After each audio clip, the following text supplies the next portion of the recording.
S'dən S bölü 2-yə gəldikdə S 2 dəfə azaldığı üçün Q də su düsturuna əsasən burada 2 dəfə azalırsa Q'müz də 2 dəfə azalmalıdır. 44-cü test. 44-cü testdə S2 kondensatın arasına dielektrik daxil etdikdə kondensatla köynəklər arasındakı gərginliklər üçün münasibət necə olacaq, o soruşulur. Göründüyü kimi ümumi O'muz konstantdır və ikinci mühitə, daha doğrusu ikinci kondensatın lövhələr arasında dielektrik daxil edilir. Bu zaman ikinci kondensatın tutumu epsilon S bölü D düsturuna əsasən əgər daxil edilirsə dielektrik, o zaman dielektrikimiz havadan müəyyən mühitə keçdiyinə görə artacaq. Çünki ən kiçik dielektrik qiymət olaraq havadadır. O zaman S2'miz də artar. S2 artdığına görə S bərabərdir Q bölü U düsturuna əsasən. S2 artdığına görə O'muz bizdə azalmalıdır. Yəni U2'miz azalacaq. Ümumi arıcıl birləşmədə ümumi O hər iki U'nun cəmidir və göründüyü kimi O'muz konstant qeyd olunduğuna görə əgər U2'miz azalırsa U1'miz artmalıdır. Yəni cavab olaraq U2 artar, O1'miz isə azalar. 45-ci test. 45-ci testdə də eynən bu qaydanı tətbiq edirik. Bu səfər kondensatorun S1 kondensatorun lövhələr arasındakı məsafəni azaldır. Yəni S1 kondensatorun lövhələr arasındakı məsafə azalmalıdır və bu zaman onların münasibəti soruşulur. Yenə də həmin düstura müraciət edirik. Epsilon S bölü D düsturuna. Əgər lövhələr arasındakı bu məsafə azalarsa bizim S1 kondensatorumuz artacaq. S1 kondensatorumuz artarsa S bərabərdir Q bölü U düsturuna əsasən S'miz artarsa O1'miz azalmalıdır. Və yenə də yuxarıda qeyd etdiyimiz kimi O1'miz azalarsa ümumi O'muzun bərabər qalması üçün o zaman O2'miz artmalıdır. Yəni O1 azalar, O2 artar. Növbəti test, 46-cı test. Yenə də burada eyni qayda tətbiq olunur. S2 kondensatın lövhələr arasındakı məsafəni azaldır. Bu səfər S2 kondensatın lövhələr arasındakı məsafəni azaltsaq, S2 bərabərdir epsilon S bölü D düsturuna əsasən məsafə azalarsa, tərs mütənasib olduğu üçün S2 artar. Yenə də S bərabərdir Q bölü U düsturuna əsasən S2'miz artarsa U2'miz azalar və onun konstant qalması üçün O1'miz artmalıdır. Yəni O1 artar, U2'miz azalar. 47-ci test. 47-ci testdə birləşmə ardıcıl birləşmədir. S1'in qiyməti S, S2'nin qiyməti 3S olaraq qeyd olunur və münasibətlər istənilir. Dövrə ardıcıl birləşmə ardıcıldır göründüyü kimi və bu ardıcıl birləşmədə Q'müz konstant qalmalı. Yəni hər ikisindən keçən yükün miqdarı bərabər olmalıdır. O zaman 2 doğrudur və bizdə enerji münasibəti istəyir və bildik ki Q'müz konstantdır və Q'nün S'nin enerjinin 1 yıl olduğu düsturu axtarırıq. Q kvadrat bölü 2S düsturuna müraciət eləsək, enerji və tutum tərs mütənasibdir. Q konstantdır əlbəttə ki və S'si böyük olanın, daha doğrusu kiçik olandan götürək, kiçik olanın enerjisi böyük olmalıdır. Yəni neçə dəfə kiçikdir? Baxırıq, birinci 3 dəfə kiçikdirsə, tutum olaraq, enerji olaraq birinci 3 dəfə böyük olmalıdır. Və burada bizdə qədəri soruşulmadığına görə 5-cini enerji üçün götürə bilərik. Çünki enerjinin tutumu azsa, enerjisi çox olmalıdır. Eyni şəkildə O'nun düsturundan, yəni S bərabərdir Q bölü U düsturunda Q konstant olarsa, U S ilə tərsdir. Eyni şəkildə burada da deyə bilərik ki, S'si kiçik olanın U'su böyük olacaq. Yəni birincinin S'si kiçikdirsə, U'su böyük olmalıdır. Yəni üçüncü doğrudur. Növbəti testlərə keçək. Və növbəti testimiz bizdə 48-ci testdir. 48-ci testə baxırıq. Burada birləşməmiz göründüyü kimi ardıcıl birləşmədir. Ardıcıl birləşmədə qeyd etdik ki, Q konstantdır. Q konstant olduğu üçün mütənasiblik götürə bilərik. Q bərabərdir, burada bu səfər bu formada yazaq, su. Q'müz bərabər olduğu üçün U və S tərs asılıdır. Yəni, buradan belə bir hesablama apara bilərik. Əgər ümumi U'muz ardıcıl birləşmədə ümumi U bilirsiniz ki, U1 plus U2'nin cəmidir. Əgər ümumimiz 12-dirsə, O1-imiz də 8-dirsə, O2-miz buradan 4 olacaq. Yəni O2-nin qiyməti 4 voltdur.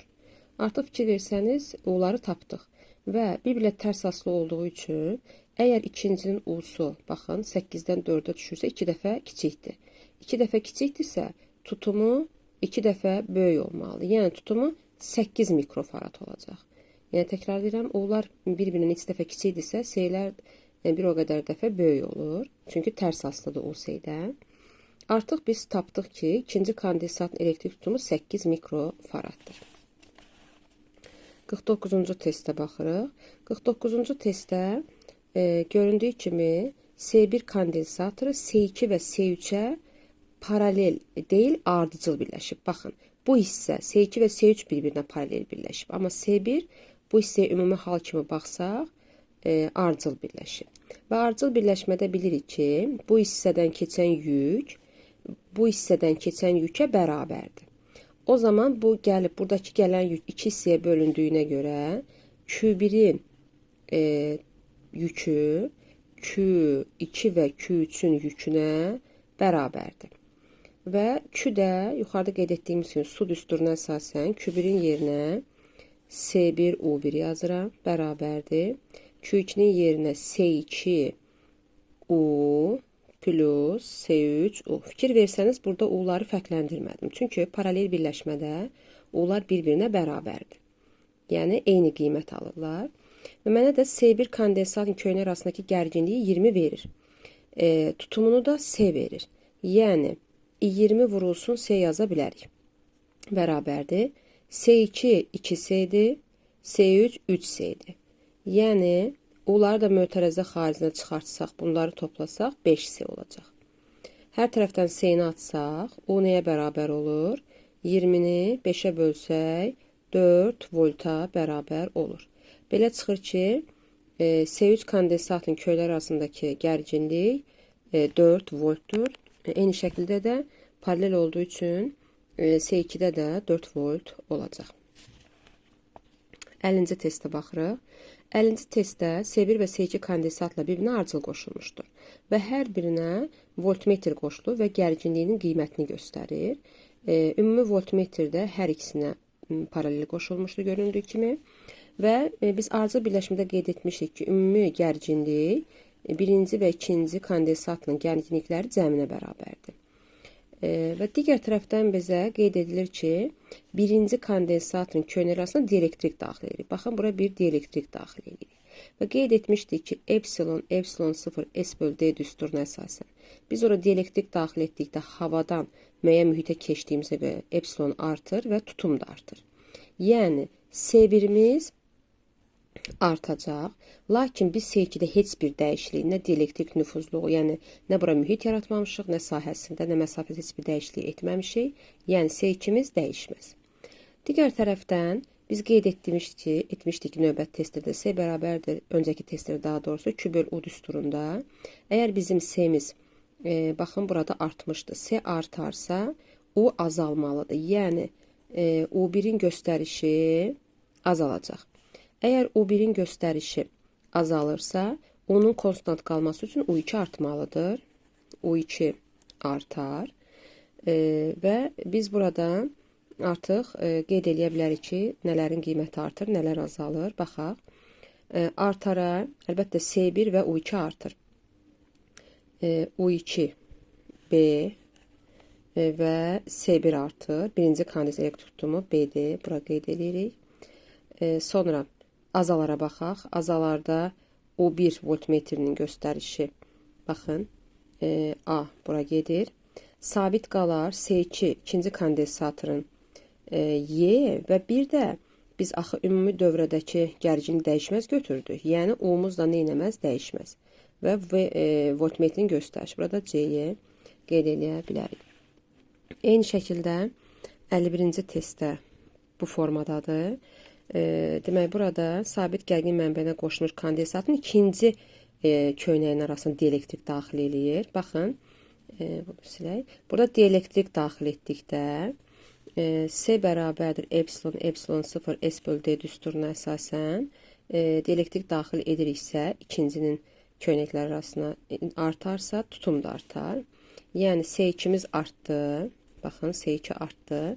S1-ə qeyd etdiyim kimi heç bir dəyişiklik olmur. Daha doğrusu belə qeyd eləyək. S2-miz artdığı üçün eyni şeylər təkrarlamıram. 50-ci testdə də bunları demişik. U və S tərs asılı olduğuna görə U2 azalar. Baxın, U2 azalar. U konstant olduğuna görə, çünki hər ikisinin cəmidir.